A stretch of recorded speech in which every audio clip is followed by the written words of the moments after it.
All right, men, welcome to today's episode. Today, we're going to be talking about a thought that has been really helpful for a lot of my guys, and that is that you are worth choosing. First, wanted to do a little client celebration. So, this is a post from our members only Facebook group. This guy says, "This weekend has been amazing. After 9 months of no touch, my wife let me give her a massage, and we spent the day in Malibu with the family and a close family friend of ours today. Too many emotions to share, except my heart is full and the soul's desires for more." So super excited for this gentleman. He was able to have some physical intimacy after a lot of difficult things happened in his marriage. Um, he worked really hard, built up his strength. Has been doing that for a while, and now it's starting to see the fruit. So I'm super excited for him. So at the core of a lot of marriage problems, it has really to do with a lack of self worth. When you don't feel solid in who you are as a person, you try to get that validation from other people so that they can build you up. And that usually shows up in what I call dictator or mosquito behaviors. Okay. Mosquitoes, you do nice things, but with the intention of getting attention, appreciation, and affection for them. So you might buy your wife flowers or you might wash the dishes, but with the intention of her showering you with praise, right? And telling you how great you are. Okay. I did this forever. Um, then dictators, they do their best to belittle the people around them so that they can feel good. So that's also known as bullying. So a lot of times what'll happen is if you're in that mosquito mode, you're trying to do what's nice, trying to do what's nice, you're not getting back what you want. You can switch into this dictator mode and be like, how dare you? You owe me, and look at everything I've done for you. And I deserve better. Okay. So they're kind of two sides of the same coin, though, because they're both based in this idea that your worth needs to come from other people, either by them telling you how great you are or by you showing people that you are superior to them in some way. So some men, when they don't feel they're getting enough attention, appreciation, or affection that they deserve from their wife, they're going to seek that validation out somewhere else. Okay.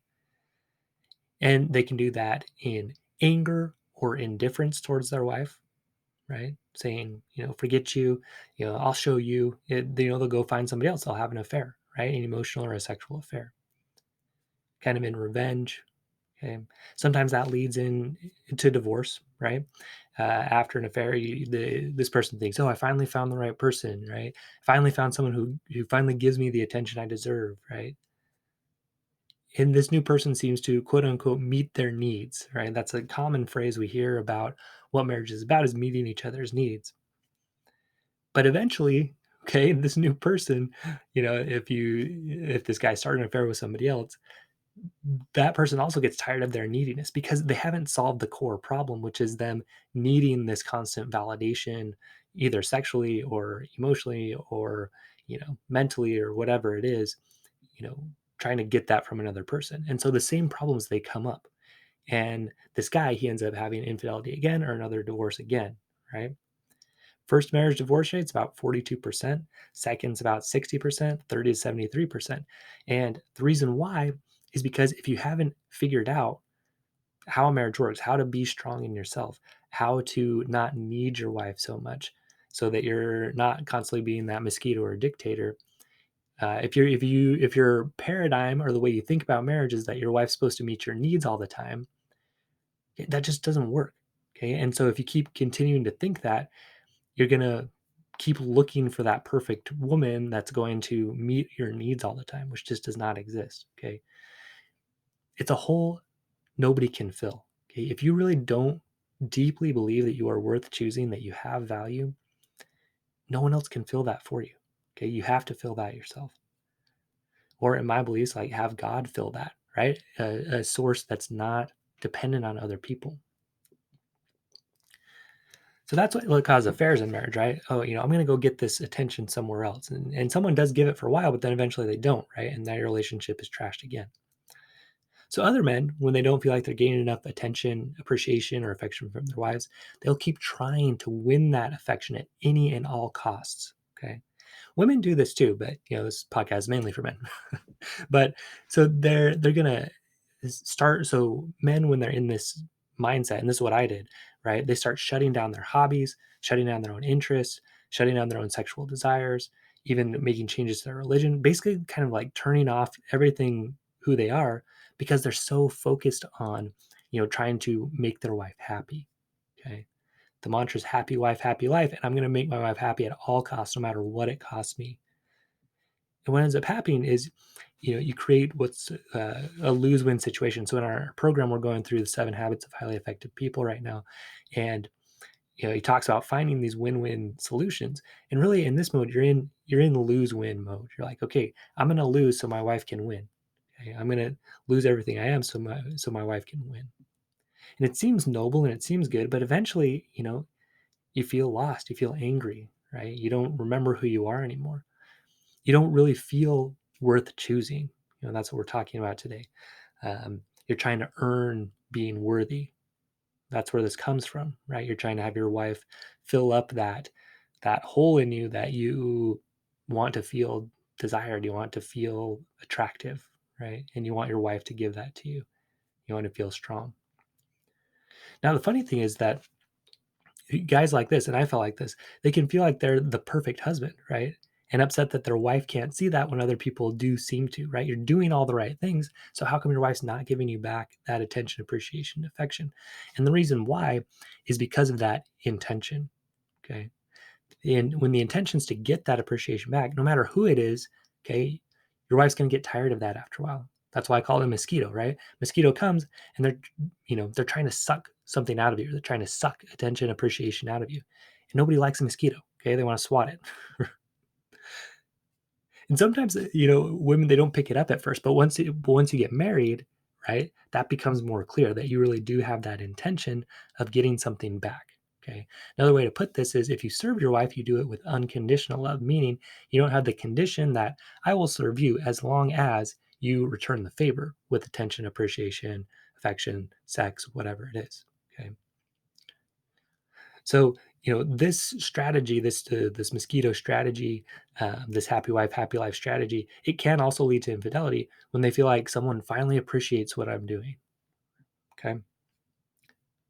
But again, same issues happen because eventually that new person also picks up on the neediness and, it doesn't go well. So this phrase "I'm worth choosing," it came up when I was working with the client. I'm going to call him James. So, he felt his wife was cold, distant, uninterested, you know. So he constantly was trying to make her happy, doing the right things, texting her, calling her, "Hey, I love you, I love you." Um, a lot of my guys do that, right? They send these quote unquote loving messages, but again, the intention is to get a response back. It's not just to tell their wife, "Hey, I care about you." It's for them to validate them. Okay. So, he was doing all this. He felt like he wasn't getting anything back. She wasn't interested. She didn't care. And he started to consider a divorce or an affair. Right? I constantly felt that his wife was not interested in him and demanded that she reach out to him more. That's really what his story was, is that, okay, if my wife cares, she's going to reach out to me. So what I want you to notice here is what we see in others is really, what we see in ourselves. Okay. He what he saw was that his wife was not choosing to be with him, right? That she didn't really care, right? That she didn't really want him. Okay. But what we discovered through our work together is that he did not really feel worthy of being chosen. Okay. He'd had some difficult things happen in his life to where, some people not choosing him throughout his life. So he really didn't believe that, okay, that he was worthy of being chosen. So he wanted his wife to prove to him that he was worth being chosen, which you just can't do, okay? To fill this hole that only can be filled by yourself or God if you believe in God, right? Like that knowledge, like being clear that you are a person that of value, that you have this worth that does not depend on someone else telling you you have value, right? Really feeling your own worth. Again, like other people can't give that to you. They can try, okay, but eventually it doesn't work. And you have to feel it for yourself. You can get by for a while and other people telling you how great you are. That's how I lived for a long time, right? I'd accomplished lots of things. People would tell me, "Oh, like you're so smart, you're so good, you're handsome, whatever," and you can sort of live off that for a while. But eventually, people get tired of trying to fill that hole in you. Okay. So you have to get to where you deeply know that you are a person worth choosing. Okay? Not just because of your accomplishments, okay, but because you have infinite worth and potential. Okay. So for me, that's because I know that I'm a son of God, right? And because of that, I have infinite value. Okay. Infinite value. Or even just as a human being, if you don't believe in God, that I like to think about, when you look at babies, you don't think, oh, that baby's worth more than that baby, right? But for some reason, when we get older, we think that, our value does depend on what we do and don't do. But our worth as human beings does not. Okay. It just doesn't. Okay. So, that hole that we talked about, it can be filled with your infinite value as a human being or as a child of God, right? You can start filling that up and knowing and sensing that, even feeling God's love for you, asking to feel that for you. Because that's kind of what we're looking for, right? That value, that love, that we are loved, okay?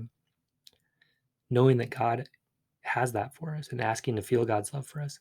You know, Sometimes I use the analogy of like if we're a cup and value or love is like water, when we try to get that value from other people, they have sort of a limited supply. They can kind of give us a little and then we trade it back and forth maybe. But like feeling God's love is like putting that cup under a faucet and just turning it on. Like it's limitless, it's going to keep coming. That's what's great about it. And God's love is that way. It is infinite. So once you feel that you have that infinite worth, right, you can go to work and start trying to achieve your infinite potential. Because as that son of God, you also have infinite potential as well as infinite worth. Okay, you have gifts and talents you can develop and share with your wife and others. Go out with the intention to serve people around you. Right? Now, what if your wife does not choose you?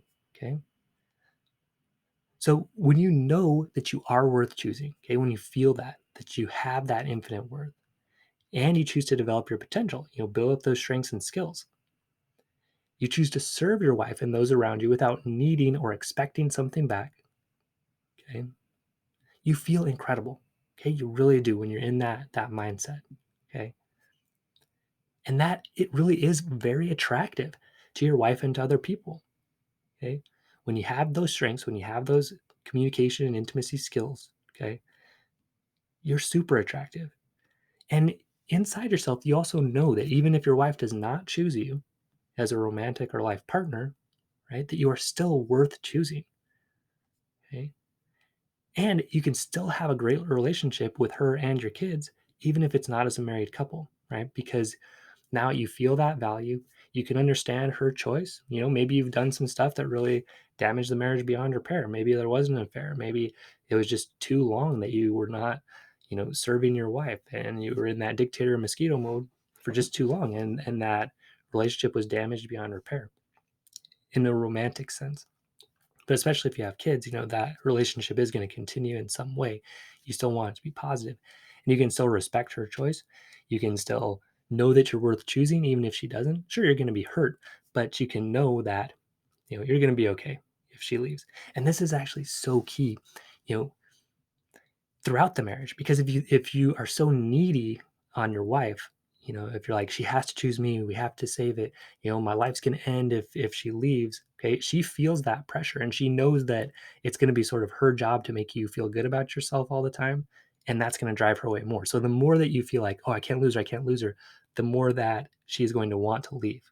Okay, because you're in that mosquito or dictator mode. But when you realize, hey, like, she has her choice, I choose her, I want her to choose me too, but if she doesn't, I'll be okay. Okay, that position is very strong. It gives her the space that she needs. If she's saying I need space right now, that's really what she means. She needs space to make her own decisions in this. Okay?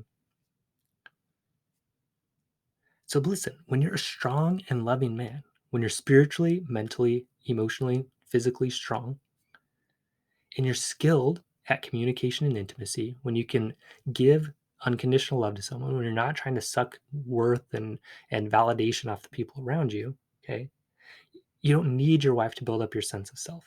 Okay? And that is super powerful. At that point, you really are like a modern day Prince Charming. Okay, this is the guy that women are looking for. 100%. When you feel strong about who you are, when you choose to serve without expecting something back, guess what? Some people think, oh, if I don't expect something back, I'm never going to get anything. But when you serve without needing or wanting something back, that's exactly when your wife is going to be excited to give back to you, right? Because she doesn't feel that there's strings attached to those gifts that you give her, right? Those gifts of service or those gifts of, you know, the flowers or whatever, or doing the dishes. Because when she feels the string attached, she doesn't like it, right? But when there's no string attached, that's when she can really, truly give attention, appreciation, and affection in a way that's genuine. And that's what you want anyway. You don't want her to feel, you know, obligated to give you those things. You want her to give them to you freely. So when you are able to do those things, when you have those strengths, you have those skills, you really do have options for who you could choose to be married to. Okay. And then you choose your wife. And that's what makes her dreams come true. Like you're that kind of guy. Like you're attractive to other women, but you choose your wife. Okay. It's like Cinderella at the ball, right? What makes that special is that Prince Charming had lots of options, but he chose Cinderella, right? So when you become this strong and attractive guy, you have other options, but when you choose your wife, that makes it so special. Okay. She feels like Cinderella at the ball. You know, she's bragging to her friends about how great you are. You know, she's telling your kids, I want you to, telling your boys, I want you to grow up just like dad. Telling your girls, I want you to marry someone just like dad. Okay. And, if for whatever reason she does not choose you back, so if let's say Prince Charming chose Cinderella, right? And Cinderella said, I'm going to choose somebody else, right? You're sad, but you know that you are worth choosing. Okay. And as you continue to build up your strength and put good into the world and serve, right? Good will come back to you, okay, in lots of different ways. And eventually it will come back to you in a romantic relationship if that's what you want, because you have developed those strengths and skills to be that strong, attractive man that women are looking for. All right, guys. So look, you are worth choosing no matter what you've done. As a human being, you are worth choosing. Okay. You have infinite worth and value. Okay. It doesn't depend on what you've done or have not done. You also have infinite potential. Okay. So as you build that potential up through building up your spiritual, mental, emotional, and physical strength, you focus on that and you build up those communication and intimacy skills, your ability to, um, serve others without expecting back, which really it comes back to this thing of feeling your worth outside of needing validation from other people. Okay. You have that worth. That's when you can give service without expecting something back. The crazy thing is, guys, that's when you are most likely to get it. And that's when it's going to be given back to you freely. And that feels much better than having these strings attached to the things that you do. So when you build these things up, guys, you're going to feel strong and you're going to be attractive to other people 100%. And guys, good will return to you in your relationships. Absolutely. So if you want a structured system to figure out how to build up these strengths that I'm talking about, how do I build up spiritual, mental, emotional, and physical strength? How do I not be so needy? How do I not need that validation as much? How do I become an expert in communication and intimacy? Come learn how to do it in the strongman system. Okay. If you go through the system, you're going to have the best relationship you've ever had with yourself, with God, if you believe in God, with your wife, and with your kids that you have ever had, guaranteed in 90 days. Okay. That's the promise of the strongman system. So come check it out, strongmenstrongmarriages.com, and I will see you there.